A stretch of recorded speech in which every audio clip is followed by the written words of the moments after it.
Aloha and welcome to the informational briefing of the Senate Special Accountability Committee on Procurement.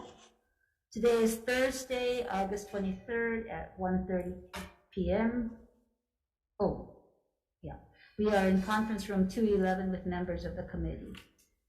We will hear from the Department of Land and Natural Resources on their procedures for procurement and bid protests, procurement officer training, and also their challenges and recommendations, if any. Chair Suzanne Case and other staff are joining us remotely via video conference. I'm Sharon Moriwaki, chair of the special committee, and joining me is Senator Donna Mercado Kim remotely, and others may join us later. First, a few housekeeping announcements. This briefing is being streamed live on YouTube. You can find links to the briefings and presentation documents on live and on-demand video page of the Capitol website under the Special Committee on Procurement webpage. This committee's charge is to improve the state procurement and contracting policies and procedures. The focus, how we can better serve the public by procuring goods, services, and construction more quickly through clear, fair, and consistent standards. We build on the work of the Government Operations Committee last session. Two measures signed into law provide the background for these briefings. One requires departments to evaluate and post the performance of construction contractors. It will help departments benefit from others' experiences to select high-performing contractors for state work. And the second on bid protests, setting deadlines for departments to assess and decide protests. Examining the basis for protests, if not frivolous, will lead to improvements in our procurement. State Land Board Chair Suzanne Case and her team will brief us on their procurement and bid protest procedures, staffing and training, and challenges and suggested recommendations, if any. So I present it with Chair Case. Can you first introduce your team and who's joining you today? Thank you for joining us. Yes, thank you, Chair Moriwaki, Senator Kim, members of the committee. Thank you for this opportunity to review DLNR's procurement procedures in the larger context here.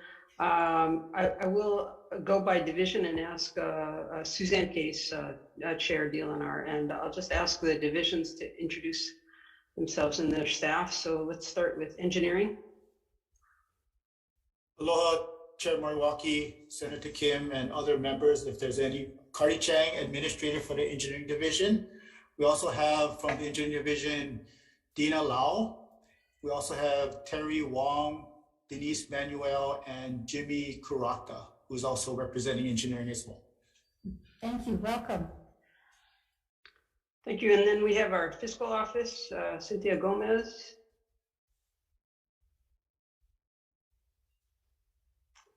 Okay, you're on mute, Cynthia, but that's okay. All right, and then boating and ocean recreation, Ed? Good afternoon, Chair Moriwaki, committee members, Ed Underwood, administrator with DOBOR. I also have Miss Megan Stats. She's our assistant administrator, and we have Finn McCall, who is our lead engineer. Aloha. Thank you. And then we have Commission on Water Resource Management. Let's see, I think we have Neil Fujii here. Oh, yes. Yep. Sorry. Here. Okay. Good afternoon, Chair Moriwaki, Member Kim, Neil Fuji with the Water Commission, not the boss, but just standing by in case you have questions. Okay, thanks. And then Chief Radula from DOCARE. Good afternoon, Chair and members of the committee. Jason Radula, Division Administrator, DOCARE. Thank you. Aloha. And then we also have our Deputy Attorney General, Linda Chow, here. Hi, good afternoon. And I know we also have Bonnie Kahakui, with whom we work very closely on procurement issues from the Procurement Office. And I think I think that's it. Just standing by to provide you basic information and then answer any questions. Thank you. Okay, thank you. Thank you. Aloha, everyone. So perhaps, Chair, you could proceed with your presentation. We do have your materials, so thank you. Sorry, we have one more joining. Emma Ewan is joined from Division of Forestry and Wildlife. Thank you. Okay, Dina, you want to go ahead? Oh, and I see Senator Kidani has joined us as well. Remotely, everyone's remote. Okay. May I share my screen? Yes. Okay, let's Proceed. Please excuse me. Share.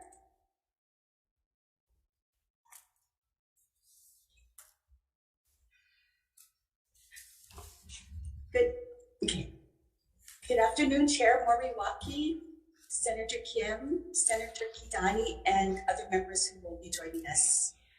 My name is Dina Lau. I'm from the Department of Land and Natural Resources Engineering Division. Today, we will be presenting DLNR's procurement training procedures, procurement procedures, and associated timelines, as well as our bid protest procedures.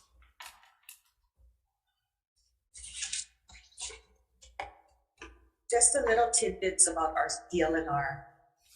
DLNR consists of our 11 divisions, 5 offices, and 2 administratively attached offices. Currently, there are 992 budgeted positions within the department statewide.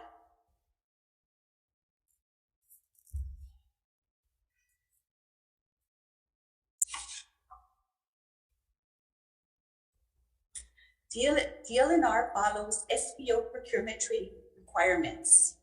Staff who participate in procurement activities complete the mandatory training based on their procurement duties and responsibilities. Each DLNR division is responsible for ensuring that their staff have the appropriate training and delegation. This is verified centrally by the formerly Administrative Services Office, also known as our fiscal office. New employees take the mandatory training, SBO training, before participating in any assignments related to procurement. So just briefly, our internal procurement training process is as follows. First, staff completes the required SBO training online via DHERT's training portal and records their completion dates on a record of completed SBO workshops provided by the fiscal office. Then the division submits the record of completed workshops and the form SBO 36 to the fiscal office. Finally, the ASO or our fiscal office verifies that all the SBO training has been completed and submits the documents to the State Procurement Office for procurement delegation. Currently, DLNR has 29 procurement officers with various delegated procurement methods. In total, there are 200 employees with procurement delegation within DLNR. And I just wanted to note that of the 200 employees, not everyone does procurement. For example, our fiscal office, they provide guidance, but don't execute contracts.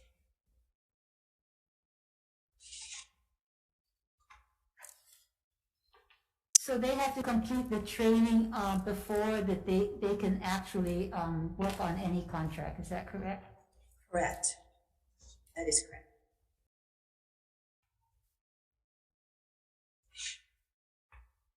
Moving on to the next slide. Moving on to our procurement procedures. DLNR follows the procurement code for all procurement methods.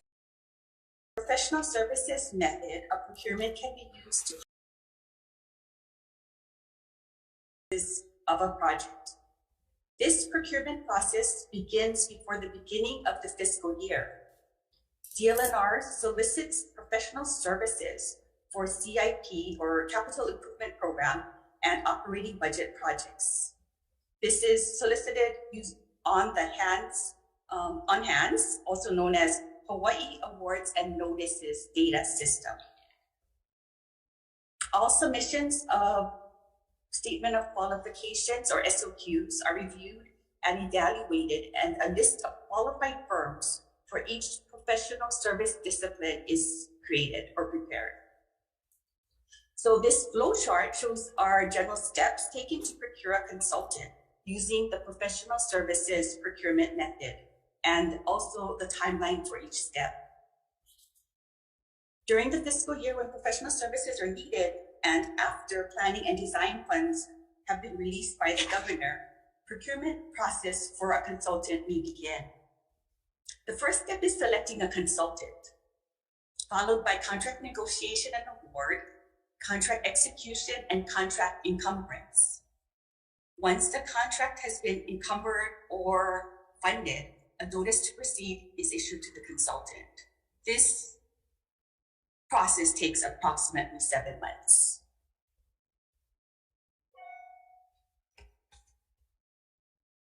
Next, we have competitive sealed bidding, or invitation for bid, or in short, IFB.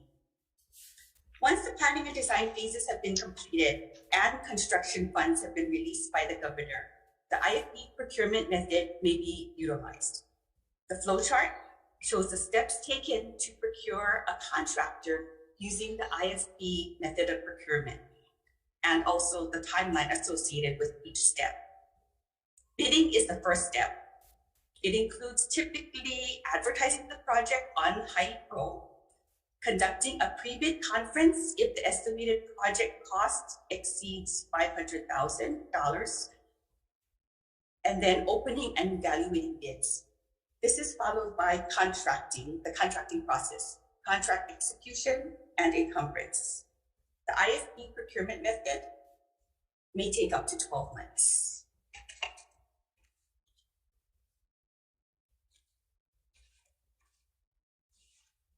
There are other procurement methods. These include competitive sealed proposals, RFPs, sole source, emergency, and exemption requests from HRS 103D. Like professional services and IFB procurements, these procurements are conducted in accordance with 103D.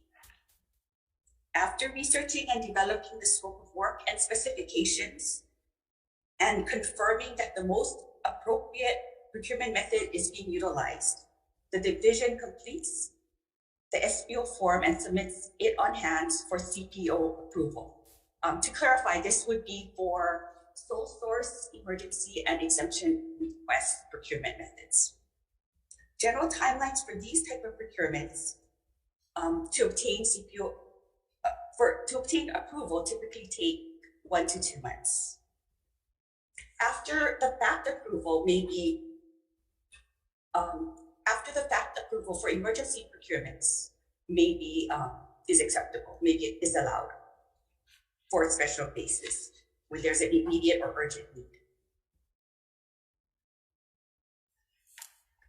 Who determines, when you have emergency or sole source, is that the fiscal office or is that the division, the program people? How do you operate actually in terms of your program people, your administrators, and the fiscal office in your contracting? I believe, my understanding, the division initiates it and they do their research to determine that they want to pursue that procurement method.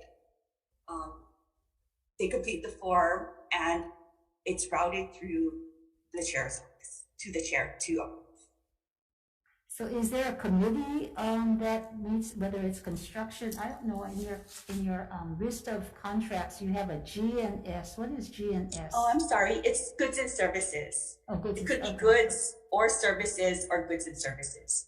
So the So each of the divisions then has a team, or how does that operate in terms of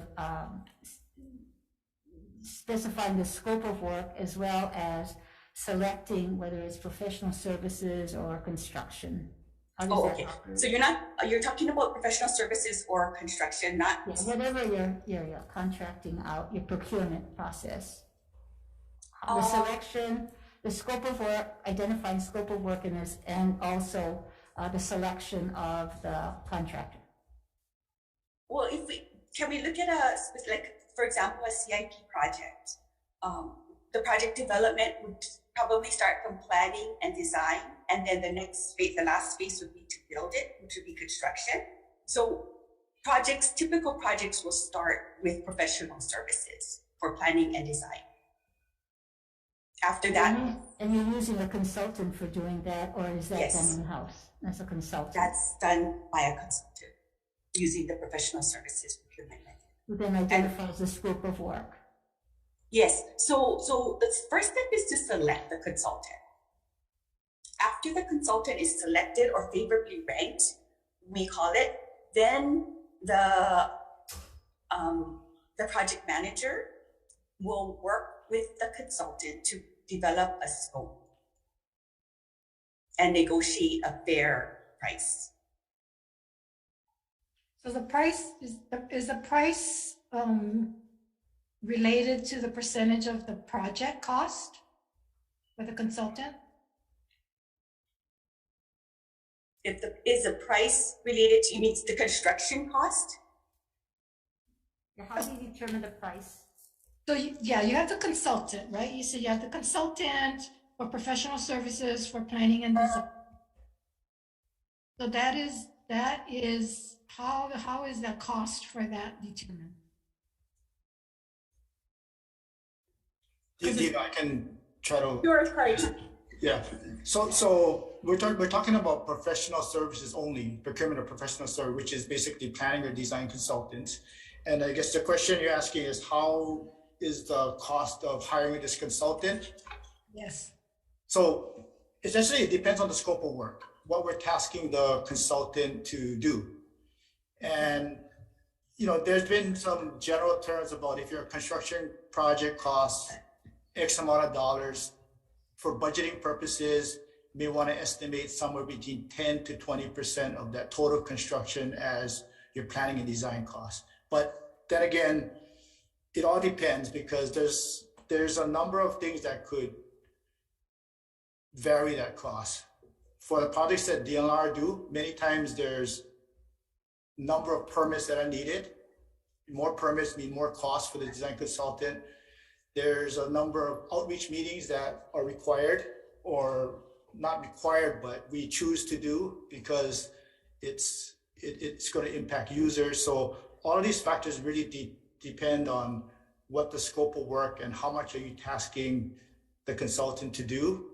A lot of times when there's a project that involves multiple subcontractors, the more specialty work, or when you have to hire more subs, it could increase the cost. But a general rule of thumb is that typically, if you have a $1 billion project, your design costs or planning costs are going to be somewhere in the area of 10 to 20%.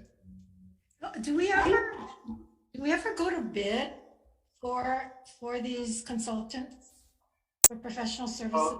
The law doesn't require you to go with the Right, I understand that. We're looking at the overall law and what we can do. And you have these consultants that you negotiate with. How do we know we're getting the best price? Well, when we select a consultant, it's based on certain criteria. And I understand, but how do we know we're getting the best price if you're only dealing with one individual or that one company? Well, I think well, as far as it's not always best price that's going to dictate, the quality of work. Yeah, I mean, because the criteria for selecting consultant is based on past performance, capacity to perform and experience. Those things. It's almost like best practice. Understand, but when you only go to one, how do you know that XYZ guy wouldn't have given you as good a service at a better rate. You don't.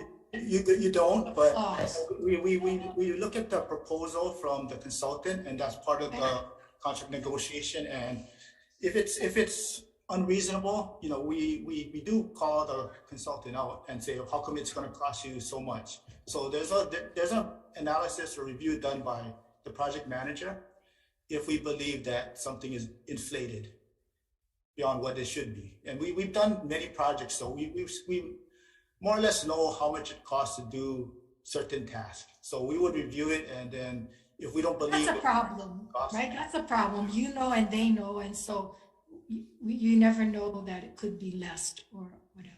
Right, under the current process. That's beside. Let me ask you another question, if I may continue, Madam Chair. Yes, please. So once the bids have gone out, like for a CIP, a construction project, then you get a construction manager.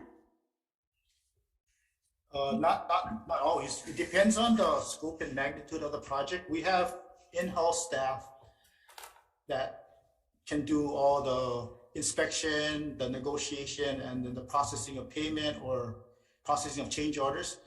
The times that we do hire a CM or construction manager is when the project is very large and we may not have on-island staff to be the eyes and ears out there, or if we feel we need to augment our staff to help with the management of the contractor. So How is that selected? Is that again selected from your professional services? yeah, CM falls under our professional services. You will go through the ranking based on qualifications. Okay, It's not a bid. and then the cost is based on a percentage of the project? We sometimes take it based on our cost. Sometimes we say 15%, but it all depends on what you task your CM with. And I think different agencies task their CM with different tasks. You know, some of them are, you do everything. You know, you inspect, you do the processing of change orders. You guys are tasked with negotiating. And in some cases, you can pare down that scope of work for them. And maybe you just want them to be the eyes and ears out there, but the processing of payment and the negotiations can be done in-house. So it really depends on what you use your CM for. Okay. But isn't it true that in most large construction projects, and I don't know about DLNR, but in other large construction projects, that it's usually a percentage of the project? It's probably for budgeting purposes, it is, because you need to come up with a figure, but it really boils down to what you're scoping the consultant with, how many man hours and what you want him to do. So he's going to provide you a proposal based on what the department is requiring, the services they're requiring of this CM. Because I've been hearing from the private sector that we tend to use the same companies over and over again, and it's a percentage of the contract, and yet we don't go out to bid like professional services. We don't go out to bid, and so, you know, it's costing us 10% of the construction cost or whatever, and we don't know if it can be done for cheaper. If it went out to bid and people had to bid on it as to what's it going to cost, don't you think that a construction management contract, we might be able to get it at a better cost for the taxpayers? I think yeah, cost and other factors should come into play. I think obviously cost is something that it should be considered, but best value or experience and other criteria, you know, could also play into effect. And that, I think that's why professional services are not really based on low bid. It's based on qualifications. I understand your point is that we're trying to save money, but at the same time, if you but you have qualifications and you've got what, 10 companies out there? Maybe more on your list? How many companies on your list of professional services that could qualify? For CM, I don't know offhand, but there's quite a bit. Right, there's quite a bit. So if all is the same, if they're all pretty much the same qualifications and they all made the list, then how do we know from that list that we're getting the best price? It's not as though we're talking about, you know, we're going to get this great quality and this guy's not even on the list. They're all on the list. They've all been qualified. So now we're talking about price, and there's a tendency, and this is the complaint I'm hearing, there's a tendency for government to select their friends or people that they know or companies that they've worked with or companies that they've, you know, gone golfing with, and that's guys are doing this, but, and that, you know, it's a percentage, and that percentage is high for what we're getting. I mean, I'm hearing that from the private sector, and that's one of the biggest complaints, in that, you know, if we went out to bid on it, that we would be able to save a lot of money from these companies, that they know that they're, you know, they don't have to compete against anybody. They negotiate with you or whoever they negotiate with, right? They get an X percentage of the contract, and that's it. So that's something that I think I might want to try as a pilot project, Madam Chair, is to see, you know, if we did go out to bid on some of these consultants, professional services, how much we would actually be able to, how competitive it would be, and how much we'd be able to save. May I add that for professional services, if we require a licensed professional, it needs to be procured through professional services methods. So under Chapter 464, licensed professionals would include architects, engineers, landscape architects, surveyors. Those professional services are required to be procured through professional services. Right. Procurement. But we can change that if we wanted to. Mm-hmm. But I'm looking mostly at the construction management. Because right now, construction management, you know, it's being done by, sometimes it's being done by a licensed engineer, sometimes it's not. I mean, you don't have to be a licensed engineer to do construction management. So Cardi, I think to follow on with Senator Kim's question, how do you determine the best qualified if you're going to be paying for good service? You know, versus in-house versus going out with a consultant. What are some of the criteria that you use so that we can get the best value for you know, rather than just a percentage of the cost of construction? So I'm going to assume that you're still talking about professional service, right? We're not construction management, right? CM. Okay, so as I mentioned, that, you know, like we don't do a lot of CM because our projects are not that large. So I don't know if I'm the most appropriate to answer, because if I can recall, we had just a handful of projects that really required a CM. And those are projects that are probably, you know, over 10 million or close to $20 million. The majority of our projects are done in-house, where we have the capacity to, you know, not have to hire, but we have staff that can do what a CM would do, because it's not that complex, and then there's not a whole lot of changes where it's just negotiation. So, but to answer your questions, you know, for the few that we did, we reviewed their statement of qualifications, and if they've done projects similar to what we want to hire them for, you know, we may opt to look at that. The SOQs are submitted at the beginning of each fiscal year. So if we see that they did a lot of government projects, something similar to what we're going to be doing, and, you know, we review their SOQs before we hire them, and based on the criteria that's set forth in, you know, 304. Professional services, yes. Yeah, 304. Okay. Senator Kim, any other questions of Cardi? That's good for now. Okay, thank you. Tina, you want to continue? Yes, I don't know if I should. Yeah, I think we're done. So let's go to the final slide regarding bid protest procedures.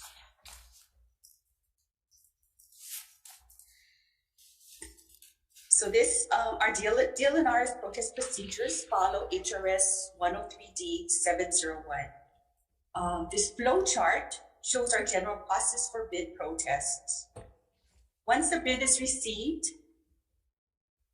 it is routed to the division for processing and resolution. An immediate stay takes effect, and no further action can be taken on the solicitation or processing of the contract. The division investigates the basis of the protest and drafts a response denying or sustaining the protest. Next, the AG reviews the protest response for compliance with applicable laws and concurrence with the decision. If needed, the AG will be brought into the process sooner. Finally, the chairperson will issue the final decision. If the protest is denied and not appealed within 7 days of the date on the response or decision letter, the stay is lifted and the division can resume the procurement process. Over the past 5 years, DLNR has received 12 bid protests on our IFBs and RFQs, so listed in HYPRO. 7 of these protests were related to IFBs. 7 of these protests were related to IFBs for construction projects. All 12 bid protests were denied at the department level and were not appealed by the protester. We just wanted to say, although the longest response time for issuance of the final decision was 68 to 70 days, 68 days specifically, on average, DLNR has been responding within 30 days. This concludes DLNR's presentation. We have staff and other representatives here to answer your questions. Thank you very much.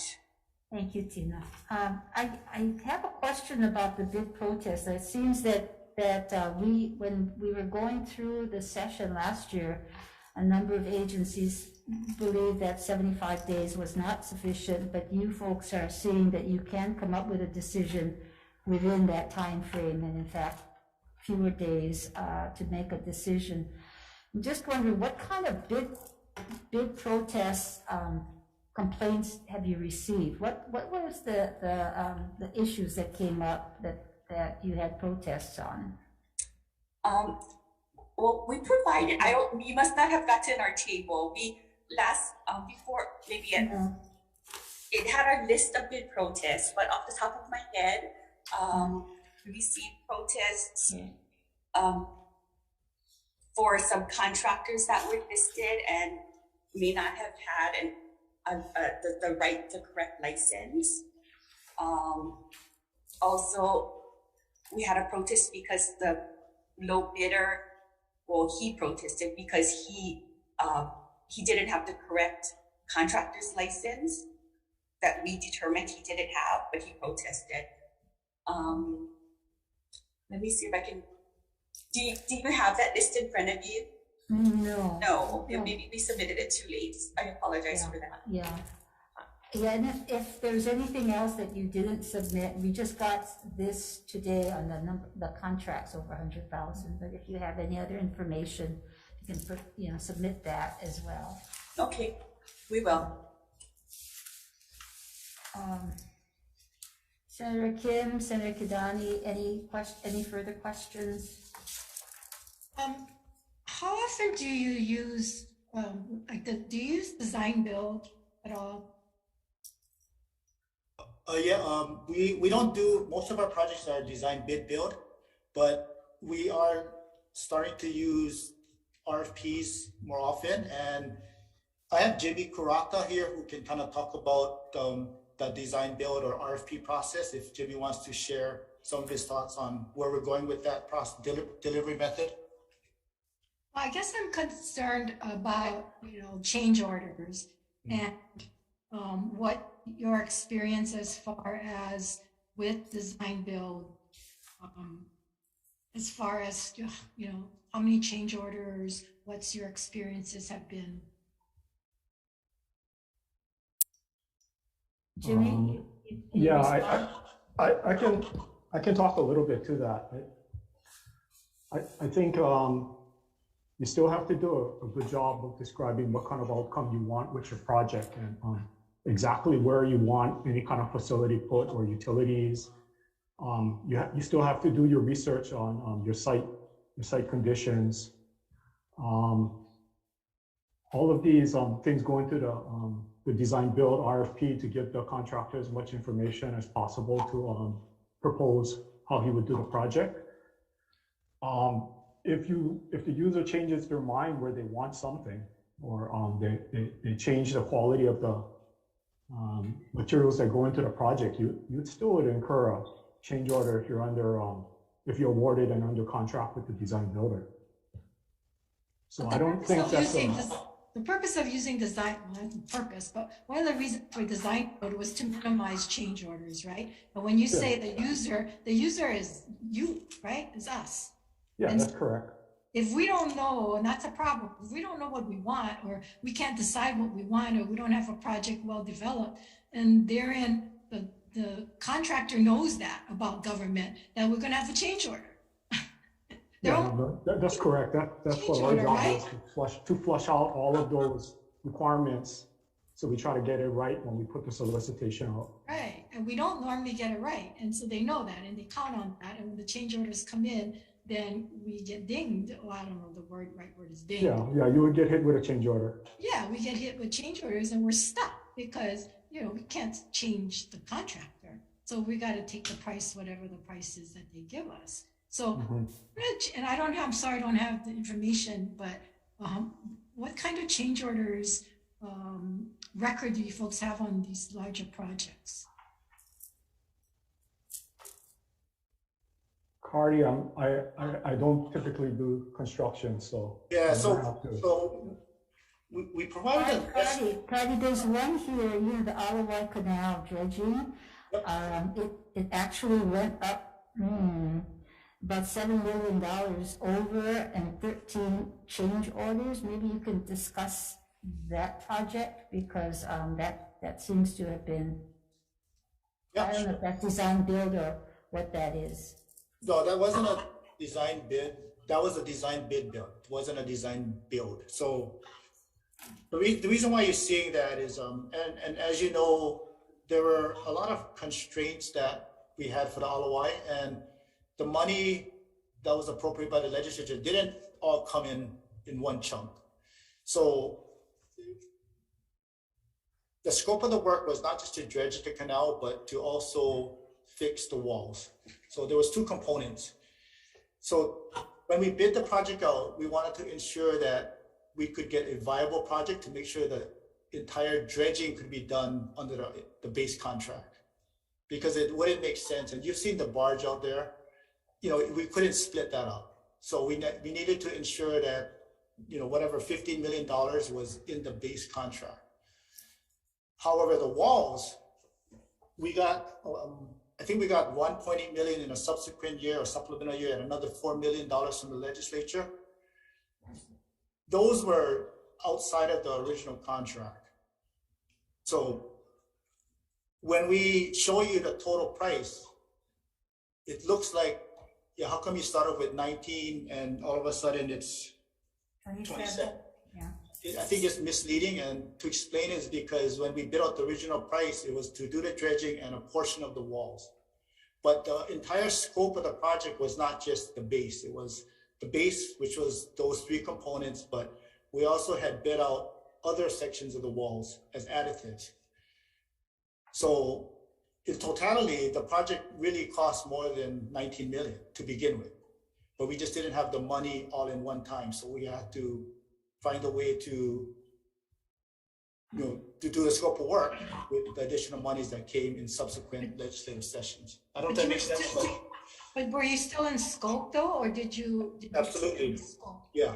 Because we've been finding with UH that, the scope is really narrow, and then they did the scope, which is really not, in line with procurement.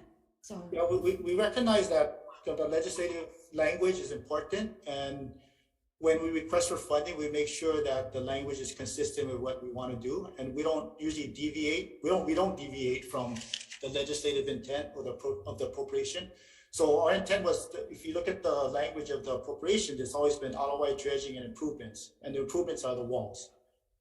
So we're always within scope, and then the reason why this contractor, the increase is because number one is like I said, the multiple years of appropriations, and it did not make sense to go to resolicit because we're under some pretty tight constraints to get the project done. When we went out to outreach, they wanted that use of the canal, especially the canoe users, and we didn't want to delay the project any more than we needed to. And by resoliciting, anytime you get a new chunk of money is not always in the best interest of the taxpayer.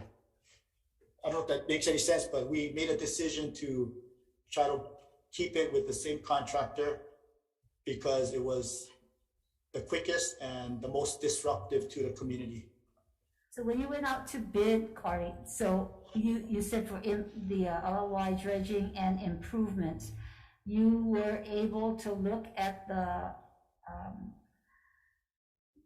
contractor was able to do beyond just dredging to do the walls, for example. That they had the expertise to do that. You know, when you go out to bid. Yes, they were qualified. They were A license qualified to do it. We wouldn't have awarded if they didn't have the proper licensing. Okay. Any other questions, Senator Kim? Senator Kidani, you have questions? Can I go back and ask Senator Kim? regarding the protest? So the department denied all of them, or have you folks ever upheld any of the protests? No, we denied. I think all of them were denied at the department level, so none went to DCCA administrative hearing. Okay, so the single one was denied at the department level. Yes, that's correct. I mean, is that unusual in the sense that I find, okay, let me just explain. I find it difficult to understand why the department themselves are the one that will deny or agree to the initial protest, because you guys are the ones, and I'm not just saying you, I'm talking about government as a whole. We are the ones that put out the RFP, and so we're the ones that award it. And of course, when there's a protest, we're, you know, more likely to say, no, we didn't do anything wrong. We're right. We gave it to the right person, so we're going to deny them, of course, automatic. I mean, I don't know, automatic, pretty much across the board. And then the protester have to go through and jump through all the hoops to fight it. So I don't know, is it fair that the person awarding it is the one that determines whether or not the protest is a valid one or not to begin with?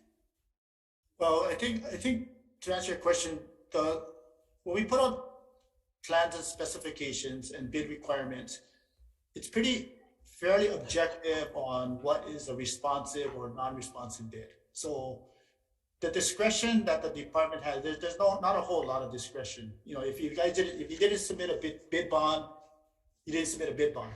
So there's not really any discretion that we have. It's like you met the criteria, you didn't. So when I look at the basis of the protest, you know, they didn't submit a security bid bond, they didn't list a proper sub, they didn't sign, they didn't put the original signature. Some of these things are pretty straightforward. So when there's no discretion, I think it is proper for the department to make that determination.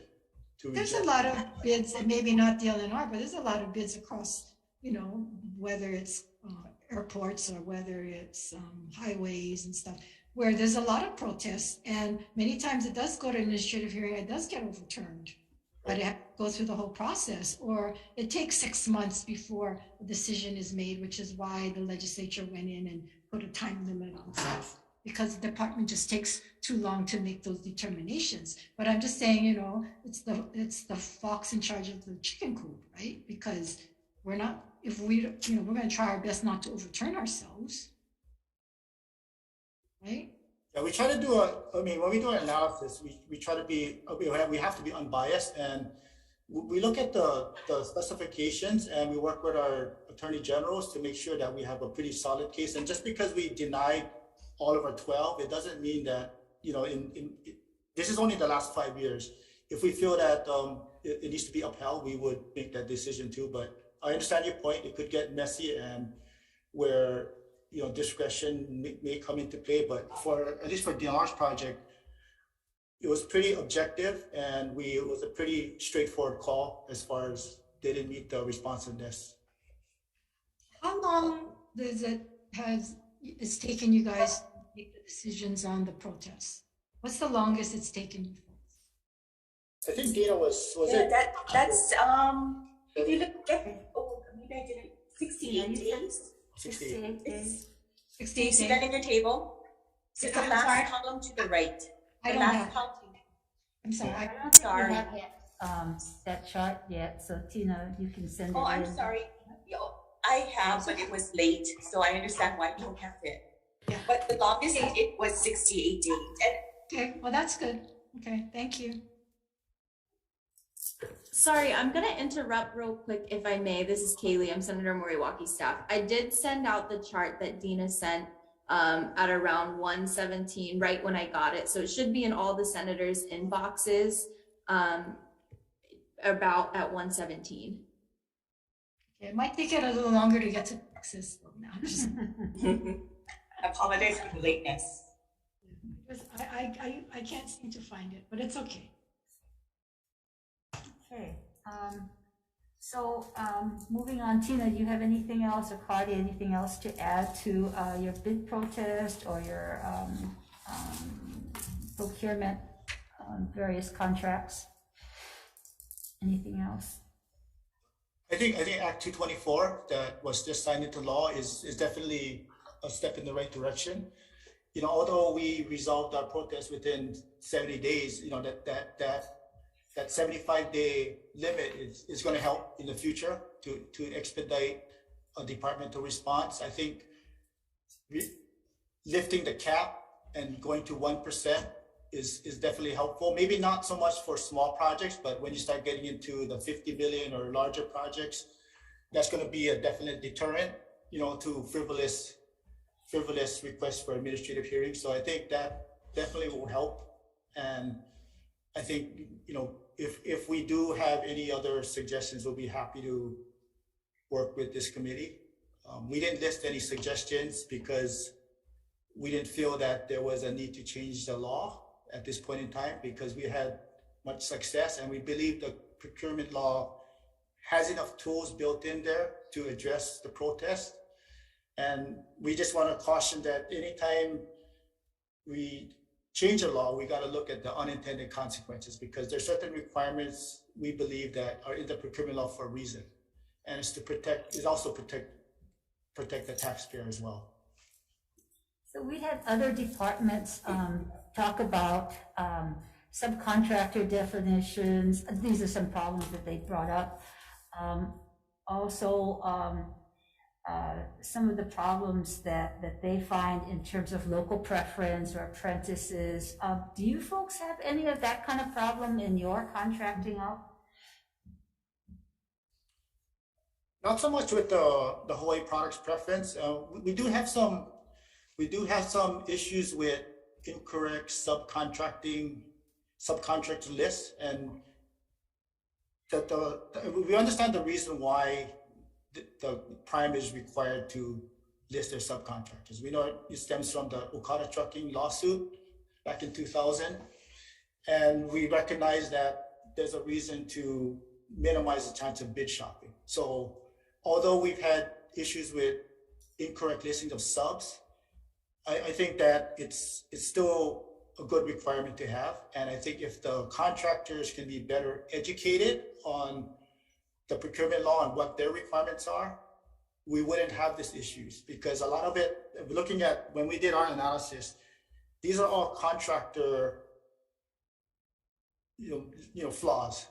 And it seems to me that if they were to understand the law and follow it, we wouldn't be in these situations. So I think educating or training the contractors on what is required and why it's required is going to be helpful moving forward, because a lot of these simple things, like you forgot to submit a bid security or bid bond, I mean, I don't think you need to change the law. It's already, there's a reason for the bid bond, and they should just submit it. We just don't know why they would risk losing a project because of some minor error, such as, that, or just missing a sub. If they were to do their due diligence and review the plans and specifications, they would know exactly what subs they require, what they can do as a prime, and what they can't do as a prime.